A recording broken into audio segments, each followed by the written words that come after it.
Assalamualaikum warahmatullahi wabarakatuh. Salam sehat buat Tribuners. Berjumpa lagi bersama kami dalam program podcast Yellow Jacket. Tribuners, kali ini kita bersama Direktur Inovasi dan Sains Teknopark Universitas Indonesia, Dr. Ahmad Gamal. Assalamualaikum Pak Ahmad Gamal. Waalaikumsalam warahmatullahi wabarakatuh. Mas sehat? Alhamdulillah Wah, sehat. harus sehat nih. Kalau Yang Pak penting Gamal sehat nggak sehat sekarang. nih, kacau nih. Tribuners, Dr. Ahmad Gamal ini adalah seorang seorang yang berusia muda lah untuk bergelar dokter. Kalau nggak percaya, kita lihat nih wajahnya. Nah. Alhamdulillah masih dibilang muda ya. Bener kan tuh? Saya mah beneran, nggak bohong-bohongan. Cuman sayang kalau Dokter Gamal itu sudah married. Tribuners, kali ini kita akan bincang-bincang spesial tentang bus listrik Universitas Indonesia akan pentas di dunia. Bus listrik Indonesia buatan Universitas Indonesia itu akan digunakan di ajang G20 di Lombok November nanti. Pak Gamal, sebagai Direktur Inovasi dan Sains, mungkin bisa diceritakan sejarah singkat gimana sih kok bisa membuat bus listrik itu? Ya. Jadi bis listrik itu perjalanannya udah sangat panjang. Saking panjangnya bis listrik itu dibangun sama teman-teman di Fakultas Teknik jauh sebelum saya jadi Direktur Inovasi. Oh gitu. Jadi penelitian mengenai kendaraan listrik itu diawali dengan dulu sejarahnya ada proyek namanya Molina atau Mobil Listrik Nasional. Mulainya dari proyek-proyek yang kecil ya. Jadi kendaraan kecil dikonversi dari yang ICE atau Internal Combustion Engine. Terus kemudian teman-teman di FT, terutama di Departemen Teknik Mesin, berusaha mengkonversinya menjadi kendaraan listrik gitu ya. Nah ini kemudian menarik perhatian pemerintah, lalu kemudian pemerintah menginvestasikan dana penelitian yang tidak sedikit, tapi dibagi tugasnya. Jadi untuk kendaraan kecil dibagi tugasnya ITB, lalu kemudian untuk kendaraan roda 2 dibagi tugasnya untuk ITS. Gitu. Nah, UI diminta untuk mengembangkan kendaraan besar. Jadi bis listrik gitu ya. Prosesnya sangat panjang. Bentar. Kayaknya bus listrik beda sendiri nih. Iya. Kalau UI ini kayaknya yang besar-besar ya.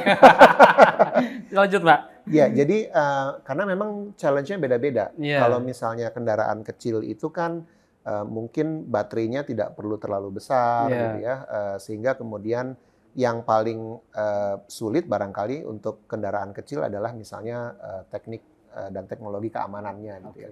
Tapi untuk kendaraan besar kan bobotnya sangat tinggi gitu ya, sehingga kemudian karena bobotnya sangat tinggi, baterai yang diperlukan juga besar, mesinnya juga besar gitu. Lalu kemudian sistem pendinginannya juga perlu yang cukup besar, sehingga teman-teman itu banyak sekali lintas disiplin pekerjaannya, bukan hanya dari teknik mesin sebetulnya. Jadi sebetulnya ada 2 proyek besar di bis listrik itu. Yang pertama adalah pengembangan bodinya.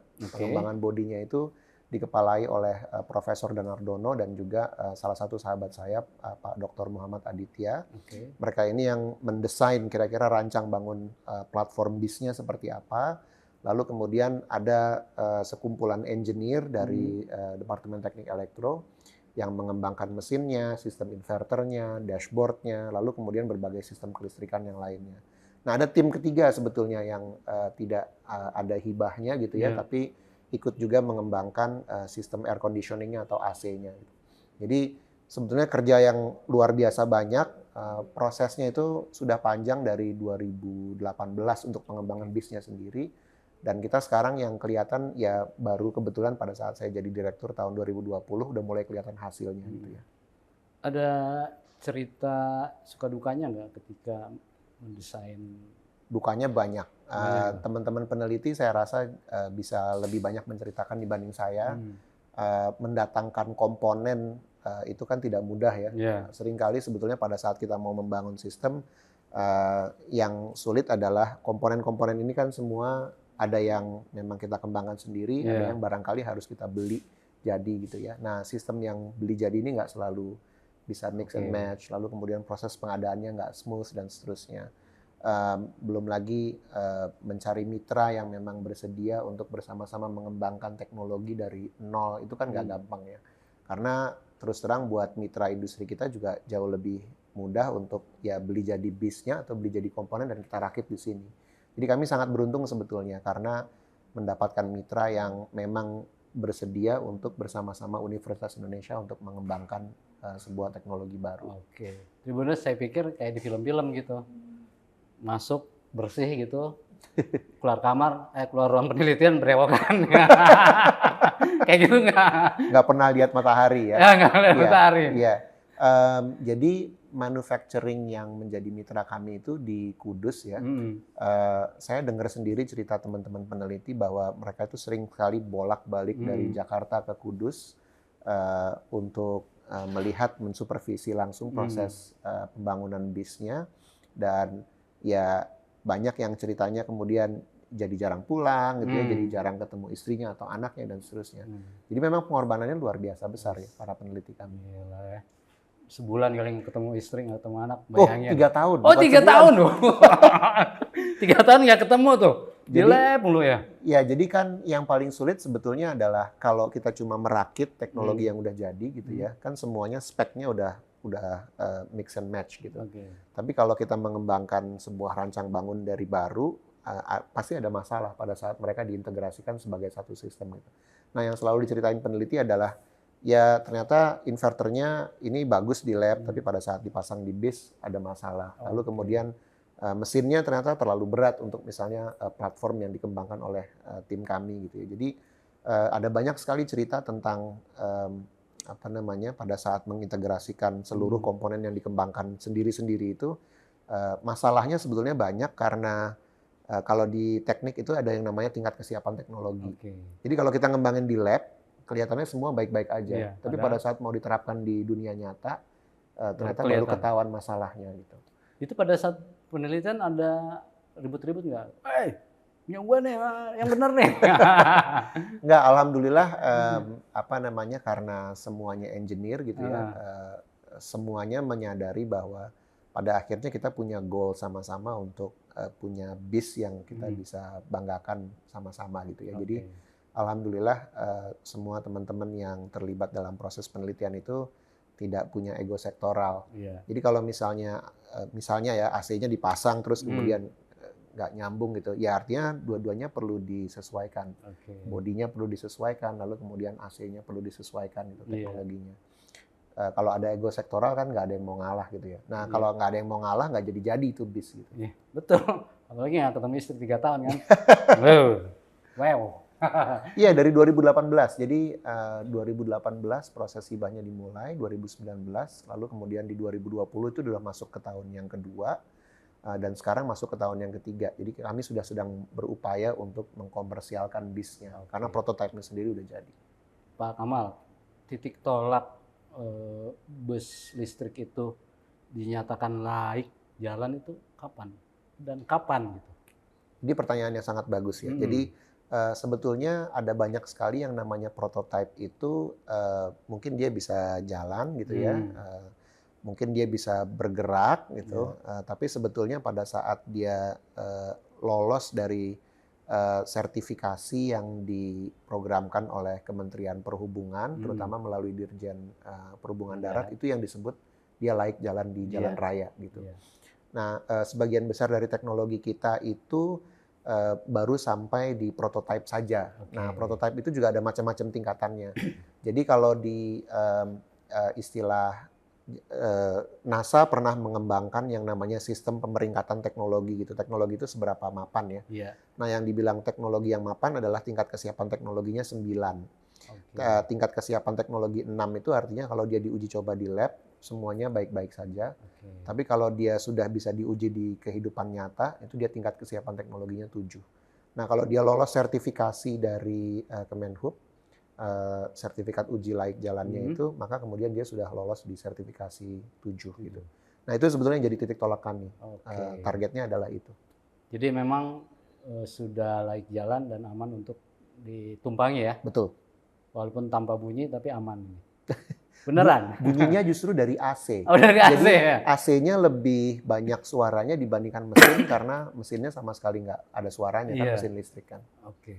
Pak Gamal, ceritanya bisa sama pemerintah ikut G20 di pentas dunia itu gimana ceritanya? Oh, panjang. Jadi kira-kira di bulan Juli atau di bulan Juni kami mulai komunikasi dengan pemerintah karena prototipenya sudah jadi sekitar di bulan April ya. Iya. Dan pada saat di bulan April itu kami luncurkan. Dan kami berikan ke pemerintah secara simbolis seandainya ingin dipergunakan untuk gelaran G20. Diterima langsung oleh Pak Menteri Perhubungan Darat, Pak Budi Karya Sumadi ya. Lalu kemudian beliau bahkan menjanjikan beberapa hal saat itu. Salah satunya adalah seandainya ini mau digunakan untuk di G20, maka beliau akan mengizinkan dan memberikan support. Tapi kan G20 Summit itu pekerjaan luar biasa besar ya. Jadi semua ikut serta. Betul. Jadi mau membawa levelnya mungkin ada menteri, ada kepala negara. Gitu. Jadi kami nggak berani langsung ke G20. Nah, sebenarnya ada banyak sekali tahapan-tahapan di mana bisnya itu diuji coba dulu gitu. Yang pertama kemarin sebetulnya yang tidak terlalu banyak diliput media adalah bisnya itu sudah diuji coba di G20 Sherpa Meeting. Jadi sebelum G20 Summit yang level kepala negara ada level yang kementerian ya. Nah, ini di level kementerian itu adalah G20 Sherpa Meeting di Jogja. Bisnya sudah dipakai. Dan bisnya jadi favorit karena justru ada kendaraan yang disiapin sama panitia, delegasinya malah nggak mau. Delegasinya maunya ikut bis kuning itu. Mungkin karena warnanya mencolok gitu ya. Lalu kemudian karena bis elektrik dan dibilang ini sebagai bagian dari prototipe universitas, mereka tertarik gitu. Sempat dibawa dan alhamdulillah semuanya lancar. Malam pertama pada saat Sherpa Meeting itu dijamu oleh Gubernur Yogyakarta, Sri Sultan Hamengkubuwono, itu mereka naik bis itu. Begitu juga dengan pada saat mereka naik ke Prambanan. Nah, sebelum acara G20 Summit, insya Allah tanggal 9 November, sebelum G20 Summit, itu ada acara LPS untuk konferensi di mana ada sekitar 300-an CEO di seluruh dunia akan hadir. Saya diundang nggak ya? Saya bukan CEO, maaf. Insya Allah sekitar 300-an CEO akan hadir dan kami juga akan gunakan bis itu untuk keperluan tersebut. Jadi bisnya udah nongkrong di Bali untuk keperluan G20 Summit dan dimanfaatkan dulu untuk LPS Summit tersebut. Apa komentar Sri Sultan saat itu? Sri Sultan foto di depan bisnya. Jadi kalau Kanjeng Sri Sultan kan memang tidak banyak bicara ya. Jadi seringkali orang-orang Jogja menerjemahkan gerak-gerik beliau gitu ya. Jadi saya rasa pada saat beliau bersedia berfoto itu semacam seperti pengakuan gitu ya atau memberikan approval begitu. Buat kami itu udah cukup membahagiakan. Saya pikir Sri Sultan minta dibikinin bus listrik dari UI. Boleh, tapi buat kami mudah-mudahan sih target berikutnya adalah kita bisa membuat bis secara komersial. Ya. Tribuners, jadi memang tidak sembarang langsung digunakan di pentas dunia nanti. Bus listrik UI itu telah melalui beberapa uji coba ya. Betul. Dan hasilnya memang luar biasa, memenuhi kelaikan. Nah, pertanyaan saya, ini kan yang kita angkut ini orang-orang penting nih. Betul. Apa keunggulan bus UI dibanding bus listrik lain? Jadi bis UI itu bis listrik luar UI. biasa. Ya betul. Nama lengkapnya sebetulnya bis listrik merah putih Universitas Indonesia gitu ya. Bis listrik UI itu salah satu bis yang ukurannya cukup besar ya, 12 meter 16 ton. Dan kalau kita hitung-hitung gitu ya, sebetulnya masih bisa untuk mengangkut sekitar 64 penumpang. Baterainya 300 kWh dan ini cukup untuk perjalanan 300 km. Jadi kalau kita lihat mobil listrik yang ada di pasaran saat ini, mobil listrik yang ada di pasaran kan kecil-kecil ya. Tapi baterainya antara 200 sampai 250 kWh, mungkin bisa sampai 200 kilo gitu. Jadi bis listrik UI ini bisa lebih jauh jangkauannya dibandingkan mobil yang ada di pasaran pada umumnya di dunia. Betul. Padahal ini bisnya besar. Jadi karena bisnya besar, sebetulnya kan karena bobotnya juga sangat tinggi gitu ya. Sebetulnya biasanya jarak jangkauannya nggak terlalu jauh gitu. Ini bisa dicapai karena satu, baterainya cukup besar. Yang kedua, bis listrik UI ini agak unik karena konstruksinya sangat ringan. Jadi Oke. bodinya sama sekali nggak menggunakan stainless steel, tapi menggunakan baik chassis maupun bodinya itu dari aluminium. Oke. Jadi sistem konstruksinya agak berbeda dengan Yang lain, ya. bis yang lain gitu ya. Dan ini juga teknologi yang baru kita coba gitu, karena untuk mengejar ringannya agar dia bisa mencapai jangkauan Oke. yang lebih jauh gitu ya, kita butuh material yang jauh lebih ringan gitu. Itu ya keunggulannya ya. Salah satunya ya, di Itu antara yang lain. materialnya dari Indonesia semua ya. Materialnya ada beberapa material yang kita terpaksa harus impor karena kalau 100% di Indonesia akan jadi sangat mahal, tapi konstruksinya seluruhnya dilakukan di Indonesia. Karya anak Jadi bangsa ya. ya, nah ini kebetulan pas ditanya, yang lebih penting sebetulnya kan adalah TKDN atau tingkat komponen dalam negerinya. Oke. Sebetulnya untuk kategori bis yang sebesar ini, TKDN-nya mungkin yang paling tinggi di Indonesia. Karena soalnya, jadi dia yang penting sebetulnya adalah didesain, dirancang, dikonstruksi di Indonesia gitu. Materialnya mungkin bisa dari luar negeri gitu ya, diimpor, tapi sebetulnya rancangan, konstruksi, dan kemudian perakitannya di Indonesia. Bukan hanya perakitannya aja.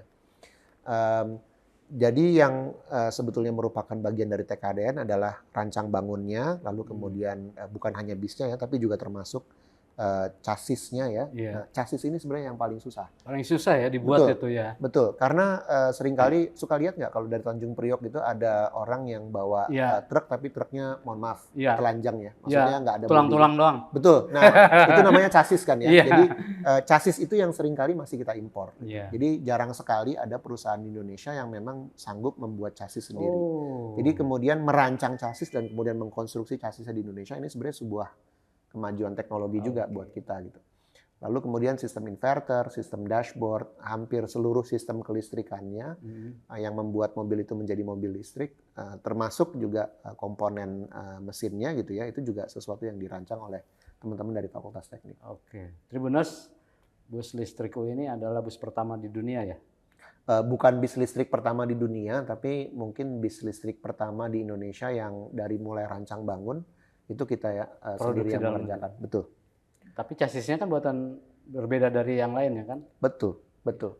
Dan keunggulannya adalah jangkauannya yang lebih jauh, 300 km ya? Betul. Dan nyaman lah. Ntar kalau bisa lihat, kita lihat videonya nih, ada nih. Pokoknya lihat aja. Tribuners, Pak Gamal, ini kan tadi saya tanya tuh, ini kan bisa jadi bawa menteri, betul, bisa jadi bawa perdana menteri, apa memang didesain ya mungkin kacanya anti peluru atau memang ada pengamanan lain, sensor misalnya sensor suara, buka dong pintunya, buka. Kayak kit ya. Kalau untuk keamanan kita belum sampai ke arah sana karena tujuannya sebetulnya ini adalah untuk jadi bis kota ya. Jadi desainnya itu adalah low entry dan low deck di bagian depannya. Jadi kalau misalnya pernah lihat bis Transjakarta kan ada Transjakarta yang pas masuk itu udah tinggi gitu ya, posisinya di atas karena memang haltenya dia lebih tinggi gitu. Nah sebagian besar halte kita kan tidak seperti itu, sebagian besar halte kita di bawah gitu. Jadi bis yang sebesar itu gimana caranya desainnya agar kemudian orang masuknya mudah. Bis-bis yang ada di pasaran sekarang biasanya kalau kita masuk itu kita harus naik kayak tangga kecil ke atas. Nah itu kan sangat tidak nyaman. Jadi konstruksi bis yang low entrance itu yang paling nyaman saat ini untuk jadi bis kota. Lalu kemudian salah satu kelebihannya adalah karena kita yang merancang, teman-teman di FT itu berupaya agar bis ini lebih aman disetir oleh orang Indonesia yang ukurannya juga mungkin lebih kecil. Jadi kalau lihat dashboardnya agak menarik sebetulnya karena dashboard mobil besar biasanya kan tinggi ya. Karena posisi mesinnya, karena posisi lain-lain sehingga kemudian dia secara ergonomi dia udah tinggi gitu. Nah peluang terjadinya kecelakaan lebih besar.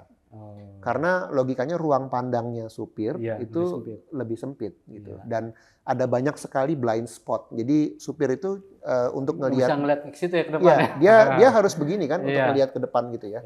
Nah, sementara supir bis listrik UI itu nggak perlu melakukan itu. Jadi dashboardnya benar-benar hanya setinggi ini. Ini bahkan sudah termasuk pada saat kita naik ke platformnya. Sangat rendah.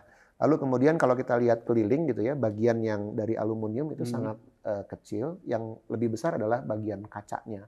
Oke. Sehingga supir bis itu bisa melihat ke sekeliling bis dengan lebih clear. Nah, di bagian belakang memang tidak ada kaca. Yang ada adalah layar besar. Jadi idenya sebetulnya adalah kalau ada orang yang ingin mendahului bis dari belakang, secara otomatis sensornya tadi akan nyala, lalu kemudian kamera di depan mengambil gambar, dan layar di belakang itu menampilkan posisi di depan bis. Jadi mobil yang mau mendahului dari belakang tidak mengalami resiko, kan bisa saja kalau jalannya sempit gitu ya, dia sudah mendahului ternyata di depannya ada truk atau ada bis lain gitu. Nah, itu sangat berbahaya. Jadi bis ini upayanya sebetulnya adalah gimana caranya dia aman buat penumpang dan dia aman untuk kendaraan di sekitarnya. Ada teknologi lain nggak untuk keselamatan bis itu? Mungkin di masa depan yang lagi difikirkan sama teman-teman di FT adalah gimana caranya supaya bisnya bisa nunduk ya. Kalau misalnya ada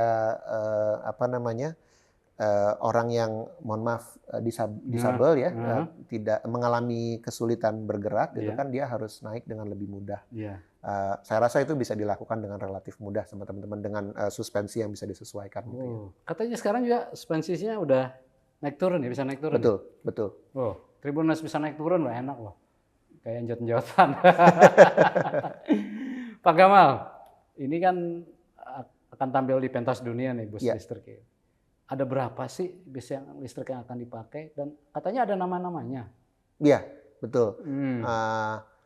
Karena sesama bis kota nggak boleh saling mendahului, saya nggak boleh sebut mereknya, tapi ada sekitar 30 bis besar dan sedang yang akan dipakai oleh pemerintah Indonesia.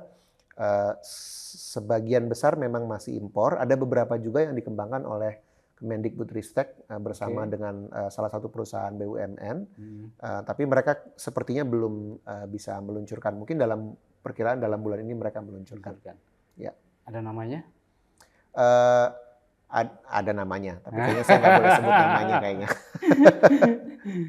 Lupa ya? Inget-inget dulu nih. Jadi ada konsorsium yang dikembangkan antara Kemendikbudristek dengan PT Inka ya. Itu salah satunya. Yang impor saya nggak usah sebut. Iya. Benar. Yang jelas nanti tunggu namanya yang akan di-launch sama UI. Benar ya? Betul. Oke. Nah, Tribuners, kita gali lebih dalam lagi nih. Siapa tahu UI bisa menjadi yang pertama di Indonesia. Pak Gamal, setelah digunakan di G20 nanti, apakah bus listrik UI akan dimasifkan? Ya, tujuannya memang begitu. Jadi sebetulnya gini, kemarin kami sudah dapat, ini boleh saya ceritain atau enggak ya? Ada salah satu perusahaan otomotif nasional yang bertujuan untuk menguji coba bis listrik UI gitu ya, untuk keperluan komersial gitu. Cuma karena prototipnya hanya satu ya, disayang-sayang kami sudah menjanjikan untuk G20 Summit kan supaya nggak lecet duluan gitu ya. Jadi kami mohon izin boleh nggak menunggu sampai setelah bulan November setelah dipakai. Nah, alhamdulillah perusahaan ini sangat welcome. Mereka bilang boleh silakan dipakai dulu untuk keperluan G20 Summit, dan setelah itu komitmennya adalah langsung digunakan untuk keperluan uji coba. Mudah-mudahan setelah uji coba 3 bulan kalau kehandalannya cukup baik, goal kami sebetulnya adalah mulai di pertengahan tahun 2023 ini sudah bisa dikomersialkan, artinya sudah bisa diproduksi secara massal dan kemudian bisa dijual ke perusahaan otomotif. Wow, nanti bus-bus di Indonesia ganti tuh bus listrik semua. Insya Allah. Tapi pertanyaannya SPBU-nya gimana nih? Sebetulnya ini kalau kita kembali lagi ke aspek teknisnya ya, SPBU itu menurut saya adalah sesuatu yang nyaman tapi tidak efisien. Jadi gold standardnya sebetulnya adalah kalau ya semua energy generation-nya itu memang tidak menggunakan bahan bakar fosil. Tapi saat ini sebetulnya misalnya pembangkit listrik ya, pembangkit listrik itu kan mengalirkan listrik ke SPKLU ya, sistem pengisian kendaraan listrik umum gitu. Nah, SPKLU itu tetap jauh lebih efisien dibandingkan kalau pembangkitan listriknya atau pembangkitan energinya itu dilakukan langsung di bis. Jadi sebenarnya dari aspek energy efficiency sebetulnya kendaraan listrik itu akan selalu lebih efisien dibandingkan kendaraan ICE atau internal combustion engine. Saya sih berharap kita bisa proses transisi seperti Norwegia gitu ya, yang kendaraan listriknya jauh lebih banyak dibandingkan kendaraan ICE. Jadi kalau mau cas gampang ya? Insya Allah mudah.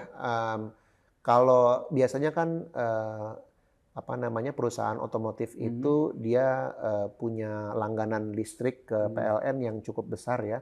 Jadi charging stationnya bisa diinstal dengan relatif mudah gitu. Sekarang bahkan charging station itu sama aja kayak kalau kita ke pom bensin kan ada kotaknya gitu ya. Charging station itu ukurannya kurang lebih sama.